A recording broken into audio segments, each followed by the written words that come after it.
দফায় দফায় হামলা চালিয়ে ভাঙচুর করা হয়েছে ড্রেজার ও বালু উত্তোলনের যন্ত্রপাতি। লাঠিসোঁটা হাতে স্থানীয়দের এই প্রতিরোধ। গত এক মাস ধরে চাঁপাইনবাবগঞ্জ সদর উপজেলার চরবাগডাঙ্গা, আলাতুলি, শাহজাহানপুর, নারায়ণপুর সহ কয়েকটি ইউনিয়নের বাসিন্দারা পালাক্রমে নদী পাহারা দিচ্ছেন।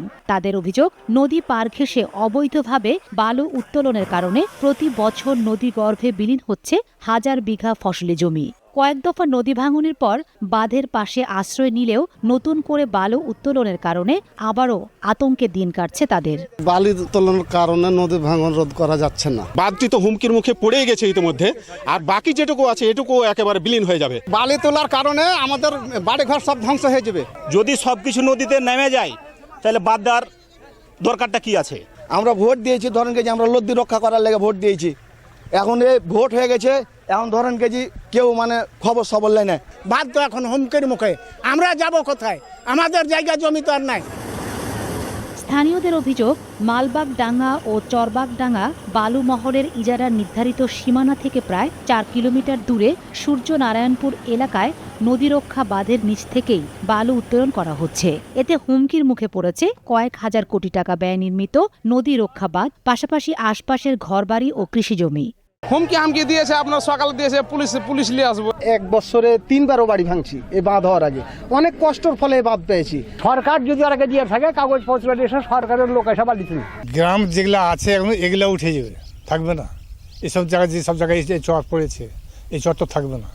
এই চর না থাকলে গ্রাম থাকবে না। 30 ফিট তল থেকে বালি তুলছে বললেন, না নামবি তো একটা 30 ফিট তলে যখন যাবে গর্তটা, আপনার 30 ফিট তলে এই বানটাকে থাকবে না বললেন, ধসে পড়ে যাবে। আমরা সরকারের কাছে বিনীতভাবে আবেদন করতে চাই যে না, আমাদের কোন মতে যেন আমাদের বালি উত্তোলন করা না হয়। জেনে পানি উন্নয়ন বোর্ড বলছে, নির্ধারিত সীমানার বাইরে বালু উত্তোলন চলতে থাকলে নদী রক্ষা ঝুঁকির মুখে পড়বে। আর জেলা প্রশাসনের দাবি, বেআইনিভাবে বালু উত্তোলনের সঙ্গে জড়িতদের বিরুদ্ধে আইন অনুযায়ী ব্যবস্থা নেওয়া হবে। আমরা প্রশাসনকে অবহিত করেছি, এর আগেও অবহিত করেছি, লিখিত দরখাস্ত দিয়েছি, ইউনো স্যার বরাবর দিয়েছি, বিভাগীয় কমিশনার বরাবর দিয়েছি, ডিসি স্যার বরাবর দিয়েছি। সবাই একটা নিষ্ক্রিয় ভূমিকা পালন করছে। বাঁধের যাতে না ভাঙে বা বাঁধের প্রতি হুমকি স্বরূপ এরকম কোনো কাজে আমরা অনুমোদন দেব না, বা এরকম কোনো অভিযোগ পেলে আমরা সাথে সাথে তদন্ত করে প্রয়োজনীয় ব্যবস্থা গ্রহণ করব।